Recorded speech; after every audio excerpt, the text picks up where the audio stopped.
जय जिनेंद्र दर्शकों, आज के इस वीडियो में हम स्वाध्याय के स्वरूप को समझेंगे। स्वाध्याय क्या होता है और उसके कितने भेद होते हैं और हमें स्वाध्याय करने से क्या क्या लाभ होते हैं। आज हम इन्हीं सब टॉपिक के ऊपर चर्चा करेंगे। आइए देर न करते हुए इस वीडियो को शुरू करते हैं। सबसे पहले हम स्वाध्याय के अर्थ को समझते हैं। स्वाध्याय किसे कहते हैं? शुभ शास्त्रों को पढ़ना, उनका मनन करना और उपदेश देना स्वाध्याय कहा है और इसे परम तप भी माना गया है। स्वाध्याय के दो भेद होते हैं, निश्चय और व्यवहार। निश्चय स्वाध्याय क्या होता है? आलस्य को छोड़कर ज्ञान की आराधना करना निश्चय स्वाध्याय कहलाता है। दूसरा व्यवहार स्वाध्याय, तत्व ज्ञान को पढ़ना, स्मरण करना आदि व्यवहार स्वाध्याय है। जैन शास्त्रों में व्यवहार स्वाध्याय के 5 भेद बताए हैं। आइए उन 5 भेदों को हम समझते हैं। पहला, वाचना। दोष रहित ग्रंथ के अक्षर और अर्थ को बताना वाचना स्वाध्याय कहलाता है। दूसरा, प्रश्ना। शंका या भ्रम दूर करने के लिए या किसी पदार्थ को दृढ़ता से जानने के लिए प्रश्न करना या उसके बारे में पूछना प्रश्ना स्वाध्याय है। पढ़ाने वाले के लिए प्रश्ना नहीं कही गई है। तीसरा, अनुप्रेक्षा। किसी को जानकर समझकर उसी चीज के बारे में बार बार चिंतन करना, सोचना अनुप्रेक्षा कहा जाता है। चौथा, आमनाएं। शुद्ध आचरण के साथ किसी पाठ को याद करना या उसे बार बार दोहराने आमना स्वाध्याय कहते हैं, जैसे नमोकार मंत्र, भक्तामर स्तोत्र पढ़ना आदि। पांचवा, धर्मोपदेश। धर्म कल्याण के लिए, मिथ्या मार्ग, भ्रम दूर करने के लिए, पदार्थ के स्वरूप को जानने के लिए, श्रोताओं में रत्नत्रय की प्राप्ति के लिए धर्म का उपदेश करना या उपदेश देना धर्मोपदेश स्वाध्याय है। कौन कौन सी गति के जीव स्वाध्याय करते हैं? मनुष्य और देव गति के जीव स्वाध्याय करते हैं। कौन कौन सी गति के जीव धर्मोपदेश देते हैं? मनुष्य गति और देव गति के जीव धर्मोपदेश देते हैं। कौन कौन सी गति के जीव धर्मोपदेश सुनते हैं? चारों गतियों के जीव धर्मोपदेश सुन सकते हैं। क्या नारकी भी धर्मोपदेश सुनते हैं? हाँ, 16वें स्वर्ग तक के जीव तीसरे नरक तक धर्मोपदेश देने के लिए जा सकते हैं, जैसे सीता का जीव लक्ष्मण के जीव को संबोधन देने के लिए तीसरे नरक गया था।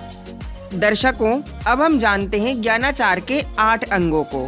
पहला, व्यंजनाचार।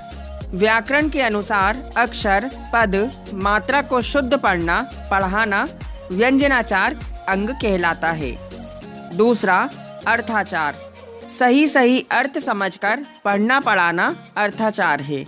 तीसरा, उभयाचार। शुद्ध शब्द और अर्थ सहित आगम को पढ़ना पढ़ाना उभयाचार अंग कहलाता है। चौथा, कालाचार। शास्त्र को पढ़ने योग्य काल में ही पढ़ना पढ़ाना कालाचार अंग कहलाता है, जैसे अयोग्य काल में सूत्र ग्रंथ पढ़ने का निषेध है। इसी प्रकार नंदीश्वर श्रेष्ठ महिमा दिवसों में अष्टमी, चतुर्दशी, अमावस्या, पूर्णिमा तीनों संध्या कालों में, आधी रात में, सूर्य ग्रहण, चंद्र ग्रहण, उल्कापात आदि में गणधर देवों द्वारा 11 अंग, 10 पूर्वधारियों के द्वारा रचित शास्त्र, श्रुत केवली के द्वारा रचित शास्त्र को पढ़ना पढ़ाना वर्जित है। भावना अंग और चारों अनुयोगों को पढ़ना भी वर्जित है। पांचवा, विनयाचार। द्रव्य शुद्धि अर्थात वस्त्र शुद्धि, काय शुद्धि, स्थान शुद्धि के साथ सम्मान सहित शास्त्रों को पढ़ना पढ़ाना विनयाचार अंग कहलाता है। छठवा, उपधानाचार। धारणा सहित आराधना करना, स्मरण सहित स्वाध्याय करना, भूलना नहीं या नियम पूर्वक अर्थात कुछ त्याग कर स्वाध्याय करना उपधानाचार अंग कहलाता है। सातवां, बहुमानाचार। ज्ञान का, ग्रंथ का और पढ़ाने वालों का आदर करना, आगम को उच्चासन पर रखकर मंगलाचरण पूर्वक पढ़ना, समाप्ति पर भक्ति यानी जिनवाणी की स्तुति करना बहुमानाचार अंग कहलाता है।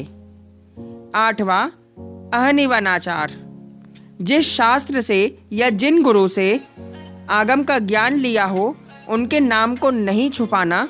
जैसे किसी अल्पज्ञानी गुरु से पढ़े हो तो उनका नाम लेने से हमारा महत्व घट नहीं जाएगा। इससे विशेष ज्ञानी या प्रसिद्ध गुरु का नाम लेना निहिनव है और ऐसा नहीं करना अहनिवनाचार कहलाता है। दर्शकों, अब जानते हैं स्वाध्याय करने से कौन कौन से लाभ हैं। असंख्यात गुणी कर्मों की निर्जरा होती है। ज्ञान एवं स्मरण शक्ति भी बढ़ती है। सहनशीलता आती है। अज्ञान का नाश होता है। उलझे हुए प्रश्न भी सुलझ जाते हैं। मन की चंचलता दूर होती है। ज्ञान से चारित्र की प्राप्ति होती है। जैसे तीर्थंकर के पादमूल में रहकर 3 से 9 साल तक प्रत्याख्यान नामक 9वें पूर्व का अध्ययन करना परिहार विशुद्धि संयम की प्राप्ति करना माना जाता है। देवों द्वारा पूजा भी होती है। जैसे जब आचार्य श्रीधर सेन जी ने मुनि नरवाहन जी और मुनि सुबुद्धि जी को अध्ययन कराया, अध्ययन खत्म होने के बाद उनकी भूत जाति के देवों ने पूजा की और उनके दांत भी ठीक किए। इसी कारण उनका नाम मुनि पुष्पदंत और मुनि भूत बलि हुआ। ज्ञान के कारण ही माघनंदी जी मुनि बन गए थे।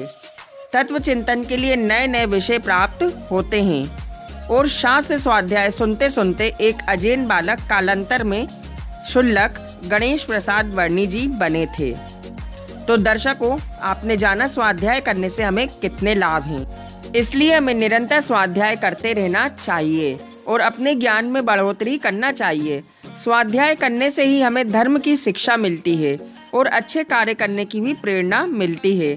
तो दर्शकों, आप भी स्वाध्याय करें और अपने बच्चों को भी स्वाध्याय करने की शिक्षा दें और अपने बच्चों को पाठशाला ज़रूर भेजें, जिससे वह भी ज्ञान को अर्जित कर अपने धर्म मार्ग में वृद्धि कर सकें और भविष्य में धर्म की रक्षा हेतु कार्य कर सकें। अगर आपको हमारा यह वीडियो अच्छा लगा तो इस वीडियो को लाइक एंड शेयर करना ना भूलें और अगर आप हमारे चैनल पर नए हैं तो जिनवाणी ज्ञान चैनल को ज़रूर सब्सक्राइब करें। हम मिलेंगे नेक्स्ट वीडियो में ऐसे ही इंटरेस्टिंग टॉपिक के साथ। तब तक के लिए जय जिनेंद्र।